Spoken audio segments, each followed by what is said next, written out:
Morning, guys. Mark Ferrasci, Protect Dog Training, and Draco. Come on, Draco. Hup. Kind of a new little camera set we're setting up here and give a different view. Yep. Couche. Now, what I've been wanting to do is get a new pinch collar that finally came in. It's one of the micro pinches. And if you look at pinch collars, they're different sizes, okay? And this is the micro pinch. And I like this for puppies, believe it or not. And the reason is because it has a different feel to the dog, right? I always kind of every now and then you'll see somebody that doesn't have any experience and they'll have a pity breed or one of the larger breeds and they grab the big old lynx because they think that is better for their dog. And then I understand that, as I always explain, that a tool is only as good as the person using it, but the tool is only as good as the person using it because every tool has a little bit different application. And I've had him on a 3.5 or 2.5 and it just hasn't been as receptive to it. And the reason is these little micro pinches are small and they have a different feel to the animal. They bite a little bit more. And so with a young animal that has their brain out to lunch and they're floating all over the place, I can get the dog's attention into me a little better and get it flowing because we're using this tool in such a way that it promotes the dog staying with me and being in tune and being concentrating on what he should be doing as far as his job. And there's just a different frustration level to it. I can bring up frustration with things. And if you get into stem collars is a good example. It's not about how hard the stick is. It's about the difference in feel. I can have different brands of pinch collars, and stem collars, and different brands will give different electricity to the dog, and that will change the dog's mental attitude, okay? And it's an interesting thing. And it's not a matter of compliance with punishment. It's a matter of what that feel does to the dog's mental attitude, right? So with this pinch, this is what I wanted it for. I finally got it, that I can work with Draco and start getting him into a more higher echelon, nice prance and some other things into his healing. I want to do that to get him started with it. And then his owner will be getting him in a couple weeks and he'll be going back home.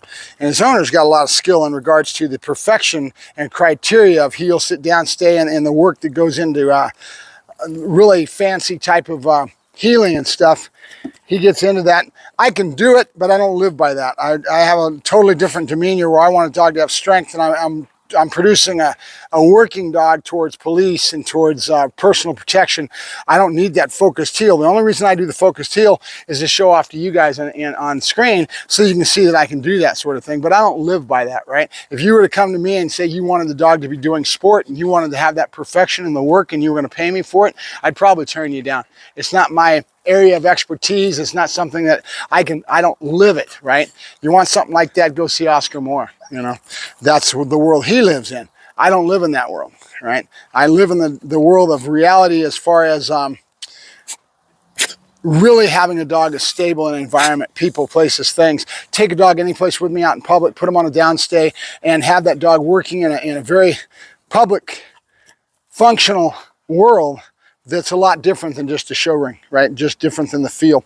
I see. So I want something different out of my dog's mental attitude within that criteria that I'm looking for in a dog. Couche. Good. All right, so what I'm going to do, Draco, yep. Good. Is try if I can get him gating and get him in the same spot. So let me move this. And I'll move this stuff back a little bit. Good boy. That's my boy. Good. There you go. And so I can be still on screen and have this...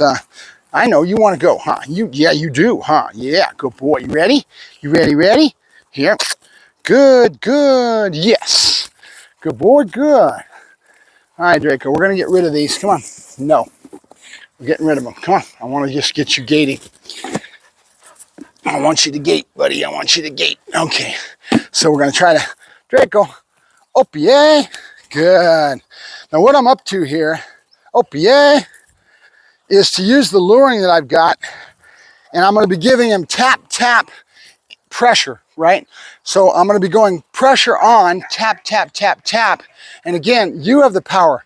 I could yank the dog's head off if I wanted to, but this is a very finesse tool, just like my stem collars when I use them. It's a tool that you can pare down to using with a lot of finesse. Let's put it that way. And in the right hands, it's an amazing thing. I'm not saying I'm that good at this. There's a lot of trainers that are a lot better than I am, but I'm just trying to explain some concepts to you. So the feel on his neck is now different. First morning with it on, He knows this. His other owner had him. Oh, yay. Working with this. Good. But what I'm trying to do, Draco, oh, yay. Yes, good. Is kind of use a variation, nope, good boy, good, yes, of knee popo. And it's something I've been doing for years, way before I ever heard about knee popo. But knee popo, what is knee popo? Negative, positive, positive. So the first negative is when you put pressure on.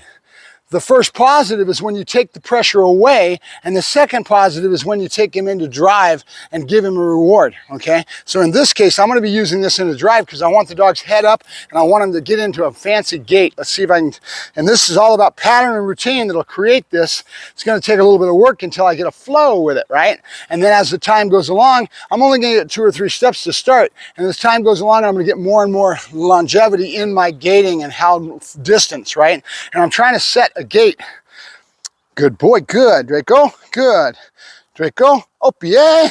Good. Let's change our direction so you can see it from his side. Draco, oh, yeah. Yes, good boy. Oh, yeah. Good, yes. And I didn't tap that last time. Oh, yeah. Because you got to have a dog start to understand how to avoid that pressure by doing the right thing. When he does the right thing, he may not have pressure at all. Same concepts go back into the stem collar, right? Oh, yeah. Good boy, good. Yes. Good. Oh, yeah. Oh, yes, good. I'm looking for, oh, yeah. That prant. There you go. Good. Oh, yeah. Yes, good boy. All right, hop, couche. And it's important I do this short and sweet into a pattern of 3 or 4 gaits back and forth, get him flowing, and then break into some other stuff, come back to it. So I create that piece of the puzzle in this one little area of the gait, right? And I'll mix it in with other things, and then I'll start breaking the dog into balls. Yep, get it, get it, get it, get it. Oh, get it. Okay? So how we do that, remember, everything's nothing more than a puzzle. And we're putting pieces, pieces, pieces, and then we're bringing all the pieces together, right? And then how you break that up, in other words, how you put those pieces together, how you create the pieces, right? Here's one piece. Oh, yeah. Good. And I'm going to start doing a flip finish with him now that I have this collar as well. Good. Oh, yeah. So just think of this gait, just this one, oh, yeah. Yes, good. As one little piece of the puzzle that we're going to bring together a bunch of other things. Good. Another piece could be here. Good boy, good. That's one piece of a puzzle because it's one little exercise. You want him in nice and close. He's looking at you, and then you go into the look game. Good, good. Draco, good, Draco. Yes, good boy. So your ability to understand all the pieces, to be able to create these pieces within the behavior that you're looking for, and then to bring them all together. And think about it, each one is a little piece of a puzzle. So you create that piece, and then you have 3 or 4 or 5 other pieces that you have, and you bring them all together for the final exercise of a compound exercise. It's not just one thing. I did a video, or I posted a video on my Facebook page last week with a dog by the name of Pongo. And I was doing get out of there, bad dog, a trick called Bang You're Dead. And Bang You're Dead is a great example of these compound exercises that aren't just one thing that they're doing. One thing would be sitting, 2 things would be sitting and looking at me, right? So a compound exercise is a bunch of things that we bring together, we string it together to get a finished product, okay? That being the case, Bang You're Dead is a great example of that. The dog has to first to learn to stick him up. He has to go up into a sit position, sitting pretty, okay? A lot of people know the exercise is sitting pretty. That's only one thing, if with the Bang You're Dead, right? So I say stick him up. The dog goes up on his hind legs. I say bang, the dog falls to the ground and has to roll over on his back. Okay, and then with Pongo, I had one other little thing I did with him was really cool that Pongo gave me, and I caught it. And it really accented the fact of how beneficial a clicker is. Okay, because when Pongo hit the ground and I taught him to roll over onto his back, he just naturally, out of being exuberant and being a fun little dog, he just stretched with that one paw, and I caught it with the clicker. Good. And when I caught it, the dog started to understand what I was conveying to him because I caught that behavior. It was the same thing with the clicker. We always explain the clicker is nothing more than catching something a moment in time, and we're clicking the shutter on the camera and it catches that exact moment in time. That's what a clicker does for you. That exactness in timing that you can't get any other better way than this. Because when I tell my brain to go to my voice cords and I give my yes, I've got a little delay. But there's something about my finger being so exact within my brain synapses to tell my finger to go click that we have timing that cannot be beat. And then the clarity in the communication with this is there's no voice to overshadow it. There's nothing else in the environment at all. No noises whatsoever except the click. You chew that up, you're a dead dog. That give that exact timing. So when Pongo hit his back and he went like this, I caught it with a click. And then from then on, Pongo started to understand because I had this in his lexicon. I had this in my tool bag to be able to use. That's why I always start my obedience with clicking the dog and teaching him and giving him classical conditioning and building that in. So now we got a warm, fuzzy feeling when he has the click. Good boy, good. Yay. You want to show off a little bit, huh? Show off a little bit? All right, come on. Good boy. And right when his rear end hits the ground, that's how exact it is, okay? So my timing and my ability to practice timing is higher exponentially than you can get any other way. And that's what makes this clicker so valuable. So I'm going to, when I work any dog, I right away teach the dog what click means, and I use that as my timing, and I create that classical conditioning that I need. That click means food's coming, right? And once I do that, then I've got that built in. I can use that anytime I want to. When I'm trying to teach something new, when I need exactness in something that I'm after, I now have that in my tool bag and I can bring it out. And the other thing that you'll see me doing, and I try to emphasize this a lot to you guys, is that I do the same thing as I build the dog with his lexicon in everything I do. So in other words, the click starts first, then yes, right?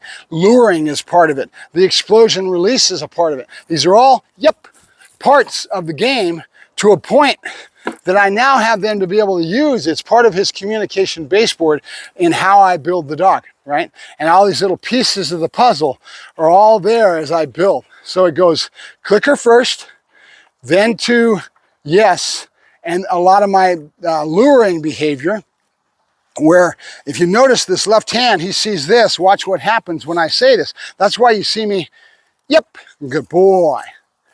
Going, op yay, because I'm creating something, op yay. Notice that right away he goes into a gait, and his posture is about perfect in that time period. And then I'll take it and I'll stretch that, right? But each one of these little pieces that I put in, I slowly but surely build. So it goes food, luring, toy, and then when toy comes in, there's a whole nother projection.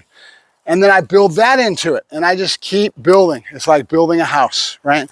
So I'm getting a little off subject, but we started talking out about the pinch and how when you use the right tool for the right job, the right mentality, a puppy a lot of times will be very good on these micros. I love them because they put a dog's brain into a different place. Back to the stem color, I had a Tritronic stem.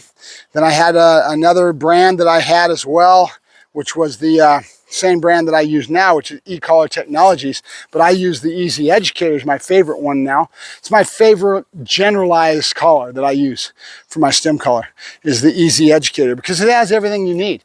You don't need any more. There's some that have so many bells and whistles, you're never going to use those. All I need is vibration, sound, and my stimulation. Having enough variables from 0 to 100 is fine. 125 would be even better. I didn't like the Dogtra. I was playing with it last week. I had a customer with a brand new Dogtra.